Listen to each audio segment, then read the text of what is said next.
Hello everyone, good afternoon. This is Mamta Verma and I welcome all of you at my class that is Literary Exam by Mamta Verma. So we were continuously doing the series of literary theory. In last class we have discussed a great feminist critic, Elaine Solater, and his all work which is related to the theory feminism. Okay, so next our great critic is who belong to the feminism, that is Hélène Seixu. Hélène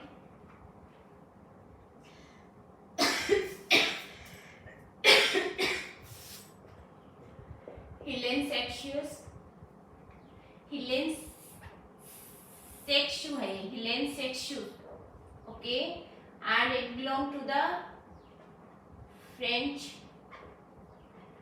feminist critic, okay, and it was born in 1937 and is still alive, okay. सो हिलेन सेक्सू है, ये है second wave feminism से related है, ठीक है। सो इसका जो work है एक जो बहुत ज्यादा कई बार एग्जाम में पूछा जाता है, ये नहीं कि सिर्फ नेट के एग्जाम में आता है, लिटरेरी थ्योरी है, उनका कंट्रीब्यूशन जैसे एंट्रेंस ऑफ द पीएचडी ले लीजिए या किसी भी का जो स्क्रीन टेस्ट होता है जैसे कि कॉलेज लेक्चरर का होता है या कॉलेज प्रोफेसर का होता है, ठीक है, असिस्टेंट प्रोफेसर का लगा लो, वहां भी आता है, नेट में तो आता ही आता है 100%, और उसमें गेट में भी आता है। तो ये नहीं है सिर्फ कि ये सिर्फ एक नेट पॉइंट ऑफ व्यू से पढ़ाई जाती है लिटरेरी थ्योरी।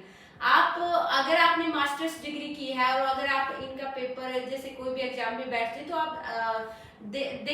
देखा होगा आपने कि ये जो क्वेश्चन है लिटरेरी थ्योरी से इनका कंट्रीब्यूशन एग्जाम में बहुत ज्यादा होता है आजकल, ठीक है, और जो कंट्रीब्यूशन यहाँ ज्यादा डीप क्वेश्चन नहीं पूछते, वो थोड़ा सा इनका लेवल है वो मीडियम ही रहता है, ठीक है। तो हेलेन सेक्सू है, इसका एक वर्क है जो बहुत ज्यादा इंपॉर्टेंट है,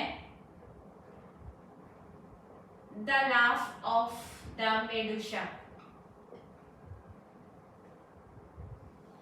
okay, the laugh of the Medusa, and it was published in 1975, the laugh of Medusa in 1975, okay।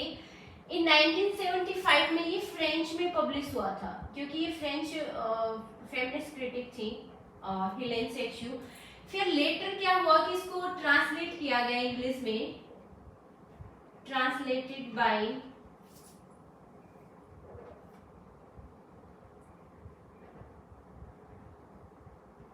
Paula Cohen and Kate Cohen, okay, Paula Cohen and Kate Cohen, okay। इन दो ये जो translator थे ये भी critic थे जिन्होंने इसको translate किया था इंग्लिश में, ठीक है, इंग्लिश में इन 1976। तो इसका फ्रेंच में पब्लिकेशन था वो 1975 में हुआ था और इंग्लिश में इसको ट्रांसलेट किया गया था बाय पाउला कोहेन और केट कोहेन के द्वारा, इसको इंग्लिश में 1976 में पब्लिश किया गया था, ठीक है। तो ये ओनली अकेला वर्क है हिलेन सेक्सू का जो बहुत ज्यादा इंपॉर्टेंट है, तो इसका आपको दोनों पब्लिकेशन ध्यान में रखनी है, ठीक है, फ्रेंच वाली भी रखनी है क्योंकि फ्रेंच का पब्लिकेशन है ये, क्योंकि ये फ्रेंच में हिलेन सेक्सू ने खुद लिखा है तो ये तो इम्पोर्टेंट है। इसके बाद इसने जो इंग्लिश में ट्रांसलेशन है ये एग्जाम में क्वेश्चन भी पूछ सकते हैं कि ये किसके द्वारा ट्रांसलेट किया गया है इंग्लिश में, ठीक है, या इसकी पब्लिकेशन ईयर क्या था, ठीक है, तो दोनों इम्पोर्टेंट है। अब इसमें जो क्वेश्चन आता है इसमें लाफ ऑफ मेडुसा है वर्क, सो इसमें जो हेलेन सेक्सू है उन्होंने जो उन विमेन है जो 19th सेंचुरीज की विमेन है उनको गाइड किया है to pursue the writing career, okay. उनको उस टाइम की जो 19th सेंचुरीज की जो विमेन थी उनको गाइड किया है कि उन्होंने राइटिंग कैरियर को परस्यू करना चाहिए। ये एक ऐसा कैरियर है जो काफी चीप भी है, ठीक है, जिसमें ज्यादा आपको इनकम की जरूरत नहीं है, ठीक है, इसमें सिर्फ एक पेन और एक पेज की जरूरत होती है, ज्यादा जरूरत नहीं होती, ठीक है। और सबसे ज्यादा इम्पोर्टेंट उस टाइम की विमेन्स के लिए ये है कि ताकि वो अपनी फीलिंग्स और अपने जो थिंकिंग है उनको एक्सप्रेस कर सके through the writing, so that they can express their desire and their thinking in front of the world, okay, they can tell the real condition and real sufferings of the women of the 19th century that they are facing, what challenging they are facing, okay, what struggles they are facing. So she pursue the women that they should write in feminine language. उनको feminine language में लिखने का मतलब ये है कि 19th centuries में जो मेल ऑथर थे जिनके द्वारा जो टेक्स्ट लिखा जाता था, उसमें जो फीमेल कैरेक्टर थी उनको जब वो पोर्ट्रेट करते थे अपने वर्क्स में, तो उनको जो पोर्ट्रेशन है वो बहुत ही नेगेटिव होता था, ठीक है। उनको जेन्युइन उनका जो पर्सनैलिटी थी या उनका कैरेक्टर था उसको नेगेटिव दिखाया जाता था मेल के द्वारा, क्योंकि उनको पता ही नहीं था कि फीमेल क्या है, कैसे सोचती है, क्या करती है, ठीक है, क्या उनकी साइकोलॉजी है, ठीक है, ये सब मेल को कैसे पता होगा। तो उन्होंने मेल को मोस्टली कैसे दिखाया, नेगेटिव दिखाया। उस टाइम में जो 19th सेंचुरीज की जो फीमेल कैरेक्टर थी मोस्टली उनको कैसे दिखाया गया है नॉवेल्स में दिखाया गया है, या तो बहुत ही ज्यादा पैशनेट थी, ठीक है, रिबेलियस थी, और फुल होता था उनके अंदर, फ्रस्ट्रेशन होता था, रेज होता था, ठीक है, ये सब दिखाया गया उनको। या अनपैशनेट मतलब वो भरी होती थी, मतलब सेक्सुअल डिजायर से अनकंट्रोल्ड होती थी। तो ये सब जो नेगेटिव कैरेक्टर है 19th सेंचुरीज में जो मेल ऑथर के द्वारा दिखाया गया है, तो ये सब है वो वुमेन को जेन्युइन पोर्ट्रेट नहीं किया अपने टेक्स्ट में। तो इसीलिए हेलेन सेक्सू है वो फीमेल को कहती है कि तुम्हें राइटिंग करियर को अपनाना चाहिए ताकि तुम अपने रियल कंडीशन को लोगों के सामने एक्सप्रेस कर सको, ठीक है। तुम्हारा रियल कैरेक्टर क्या है, तुम किस कंडीशन में रह रहे हो, क्या सफरिंग्स है तुम्हारे सामने, क्या स्ट्रगल करना पड़ रहा है तुम्हें उस सोसाइटी में जिसमें वैल्यूज और आइडियोलॉजीज है वो मैन के द्वारा बनाई गई है, जिसमें मैन कंट्रोल्ड सोसाइटी होती है, ठीक है। तो सब चीज पे जो है कि एक मैन की पावर होती है जहाँ, ठीक है, सिर्फ। तो उस टाइम में क्या है कि अगर एक लेडीज खुद के बारे में, एक वीमेन है वो खुद ही अपने बारे में लिखती है, मतलब उसने इसीलिए बोला कि वो जेन्युइन टेक्स्ट होगा क्योंकि वो खुद अपने बारे में एक अच्छा जेन्युइन टेक्स्ट लिख पाएगी, और ताकि कि लोग ज्यादा से ज्यादा लोगों को ये पता चले कि उस टाइम में जो वीमेन्स की कंडीशन है वो रियल कंडीशन क्या है। ये या तो एक मेल जिन्होंने अपने टेक्स्ट में मेल को नेगेटिवली एक्सप्रेस किया है वो है, या रियलिटी एक फीमेल ऑथर ने जो अपने टेक्स्ट में एक्सप्रेस की है वो। तो यहाँ इसीलिए हेलेन सेक्सू कहती है कि विमेन्स को ज्यादा से ज्यादा राइटिंग करियर को फोकस करना चाहिए और उनको एक फीमेल लैंग्वेज में लिखना चाहिए, ठीक है। उनके पास राइटिंग एक ऐसा वेपन है ताकि they can raise their voice against the women patriarchal system, या जो सोसाइटी में उस टाइम जो आइडियोलॉजीज बनाई गई थी उनके अगेंस्ट वो अपनी आवाज उठा सकती है थ्रू राइटिंग, ठीक है। तो राइटिंग एक अकेला ऐसा प्रोफेशन है जिससे वो अपने आप को एक लाइट में ला सकती है, अपने आप को फ्रंट में ला सकती है, वो फेम गेन कर सकती है या रिकॉग्नाइजेशन गेन कर सकती है थ्रू राइटिंग करियर, ठीक है। तो इस वर्क में हेलेन सेक्सू ने सिर्फ यही किया है कि वुमेन को एक राइटिंग करियर को परस्यू करना चाहिए, ये उनके लिए एक अच्छा वेपन का काम करता है, ठीक है। फिर इसमें उन्होंने जो टर्म दी है, 2 टर्म दी है जो बहुत इंपॉर्टेंट है और एग्जाम में पूछी भी जाती है, ठीक है। उसके बाद उसको आपको राइट डाउन करना है। फर्स्ट है लॉजिक ऑफ अंटिलव, लॉजिक ऑफ अंटिलव, okay.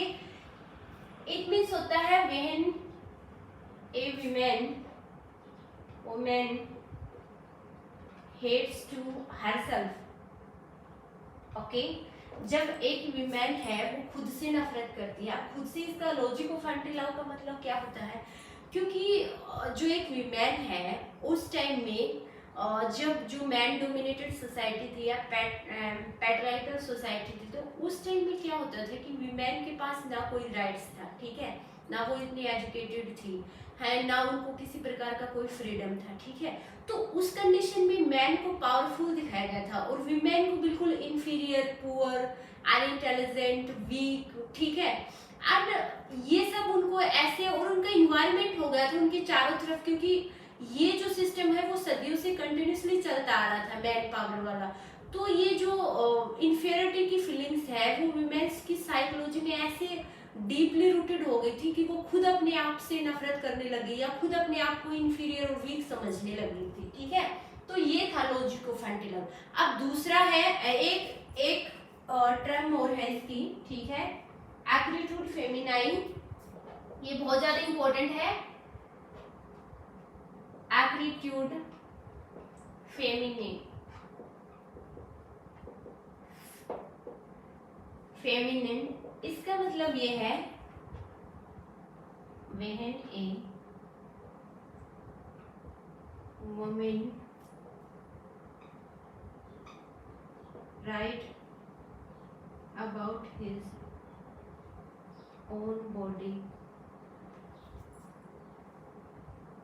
by herself. Okay, when a woman write about her own body in a feminine language. Okay, so aptitude feminine का मतलब होता है कि when a woman right about his own body in A feminine language.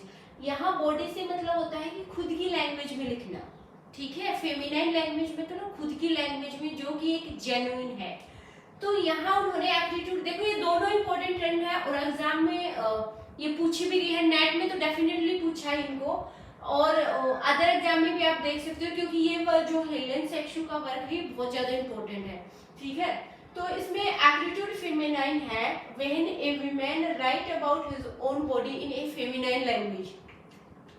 Feminine language जब एक woman है वो एक खुद की लैंग्वेज में जब वो एक वुमन के बारे में एक्सप्रेस करती है अपने थॉट्स या फीलिंग्स, उसको कहते हैं एप्टीट्यूड फेमिनाइन। फिर यहाँ हेलेन सेक्शु ने बताया है कि जरूरी नहीं है कि एक वीमेन है वही एक फेमिनाइन लैंग्वेज में लिख सकती है, ठीक है। यहाँ कुछ ऑथर्स भी हैं जो कि एक फेमिनाइन लैंग्वेज में लिख सकते हैं। फेमिनाइन लैंग्वेज में लिखने का मतलब कि वो फीमेल्स को जेन्युइनली पोर्ट्रेट कर सकते हैं, मतलब वो फीमेल्स को अपने जो टेक्स्ट है, मेल टेक्स्ट है जो कि एक मेल ऑथर के द्वारा लिखा गया है, उसमें वो ट्रूली पोर्ट्रेट कर सकते हैं कि उस टाइम में फीमेल कैसी थी, उनकी क्या कंडीशन थी, वो कैसे लिखती थी, क्या सोचती थी, क्या करती थी, ठीक है। तो ये सब है वो एक जेन्युइनली पोर्ट्रेट कर सकते हैं, ऐसे कुछ फीमेल ऑथर भी है, ठीक है। तो उन्होंने उन ऑथर का नाम दिया है, ठीक है। ये भी बहुत इंपॉर्टेंट क्वेश्चन है जो कि एग्जाम में पूछ सकते हैं, ठीक है। तो वो जो ऑथर का नाम दिया है उसका आप दोनों ऑथर लिख सकते हो, दोनों बहुत इंपॉर्टेंट है। तो उसने बोला है कि कुछ ऑथर हैं जो कि एक फेमिनाइन लैंग्वेज में लिख सकते हैं, और वो ऑथर कौन है? फर्स्ट है जेम्स जॉयस, एंड सेकंड है जीन जेनेट। ओके, सो ये दो इंपॉर्टेंट ऑथर हैं जो कि एक फेमिनाइन लैंग्वेज में लिख सकते हैं, ठीक है। They can write in feminine language. Feminine language का मतलब इन दोनों मेल ऑथर के लिखने का क्या होता है कि they also can truly present or portray the female in their work. Okay, तो ये दो ऐसे ऑथर हैं जो कि फीमेल की रियल कंडीशन को अपने वर्क में दिखाएंगे, न कि उनको नेगेटिव वे में प्रेजेंट करेंगे। तो उन्होंने सिर्फ दो ऑथर का नाम दिया है, जेम्स जॉय और जीन जेनेट। ये ऐसे दो ऑथर हैं जो कि एक फेमिनाइन लैंग्वेज में लिख सकते हैं, ठीक है। हेलेन सेक्शु ने बोला है। तो ये इंपॉर्टेंट वर्क था हेलेन सेक्शु का पहला, जो बहुत ज्यादा इंपॉर्टेंट है, ठीक है। आपको एक इसका पब्लिकेशन, इसकी फ्रेंच में पब्लिकेशन, इंग्लिश में पब्लिकेशन, ठीक है। उसके साथ दोनों इसकी जो एप्टीट्यूड फेमिनाइन और लॉजिको-फंटिलम, दोनों ये टर्म बहुत इंपॉर्टेंट है, आपको याद रखनी है दोनों की दोनों। उसके साथ ये दो ऑथर जो कि एक फेमिनाइन लैंग्वेज में लिख सकती है। अब इसका एक सेमी ऑटोबायोग्राफिकल वर्क है,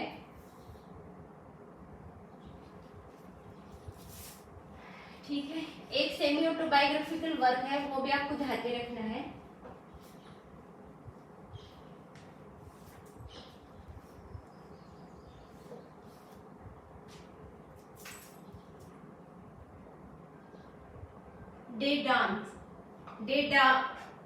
डे और डा इसकी प्रोनाउंसिएशन है, आनोरस इसका साइलेंट है इसमें, ठीक है। ये इसका सेमी ऑटोबायोग्राफिकल वर्क है। ठीक है, तो आपको ये ध्यान में रखना है। एंड सेकंड इसकी एक थीसिस थी, the exile of James Joyce, the exile of James Joyce. Okay, इसने जेम्स जॉयस पे है वर्क किया था, मतलब इसका डीप रिसर्च की थी इसने। तो ये एक इसका थीसिस वर्क था, थीसिस पूछ भी सकते हैं वो, ठीक है। इसकी थीसिस का मतलब भाई क्या नेम था जिसने जेम्स जॉयस पे की थी, या किस कौन से ऑथर पे इसने अपनी थीसिस की थी, ये भी पूछ सकते हैं। तो ये था इम्पोर्टेंट वर्क। इनका सिर्फ आपको टाइटल ध्यान में रखना है, इसको डीपली पढ़ने की जरूरत नहीं है, क्योंकि ये इसकी सेमी ऑटोबायोग्राफी है, तो खुद के बारे में सबको पता है। ऑटोबायोग्राफी या सेमी ऑटोबायोग्राफी में खुद की लाइफ से रिलेटेड एक्सप्रेस करते हैं सब, और ये इसकी थीसिस है, इसको भी आपको डीप में पढ़ने की जरूरत नहीं, सिर्फ आपको ध्यान में रखना है क्योंकि ये इंपॉर्टेंट है, ठीक है। तो ये था हेलेन सेक्सू का। इससे ज्यादा इंपॉर्टेंट हेलेन सेक्सू है, उसको कोई भी वर्क ज्यादा इंपॉर्टेंट नहीं है। सिर्फ अगर आप, मैं 100% श्योर कह सकती हूँ, यहाँ से एक क्वेश्चन हमेशा आता है और गारंटी के साथ पूछा जाता है, और इसी वर्क से आता है, बाहर से कहीं आता भी नहीं है। इसी वर्क में वो आपको पब्लिकेशन पूछ लेते हैं, या ठीक है, या जो 2 टर्म थी वहां से क्वेश्चन आ जाता है, लेकिन डेफिनेटली आता है हेलेन सेक्सू से, ठीक है। तो ये था आज का